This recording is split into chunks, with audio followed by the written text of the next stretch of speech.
One last way I like to treat sciatica is to include a little love to the low back as well. Since this is where the sciatic nerve originates, L4 through S3, we're going to use a combination of cups for this one, different sizes. I like to use the grips and the edge cups. For demonstration purposes, I am going to use the edge cups today. But I like the grips and the edge cups because they have a strong suction, and that's perfect for low back and the glute area. And the edge cups, because they come in all different sizes, and the suction can be graded to give reduced suction power with blanket cupping, it makes it a no-brainer. With blanket cupping, because we will end up putting so many cups on the body, we want to be cognizant of the overall suction power and tissue pool and the possibility of overstressing the tissue with so many cups. So from there, we're just going to follow the pathway of the sciatic nerve. We're going to start at the low back, and we're going to blanket cup the entire leg. I'm going to use the bigger cups on the larger areas. So if you have a person that has a large, wide back, you can start with the bigger edge cups. I chose to go smaller at the back, but I'm going to do a bigger cup for her thigh. I like the pinch grip method, so I'm going to stick with that.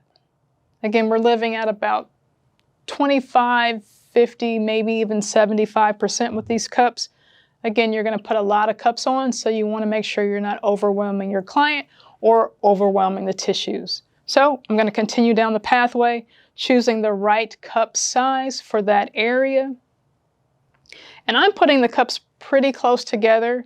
If you imagine almost a parting of the seas, we are going to really just create space for that sciatic nerve to breathe. Being careful that we don't cup directly over the popliteal area. I'm going to stop just shy of it. I'm going to give it some space, and I'm going to pick back up just below the popliteal area. And I'm going to continue my blanket cupping and using that pinch grip method the entire way down. I'm going to check in with my client, make sure she's doing okay. Doing okay. She gave me the thumbs up or the eyebrows up.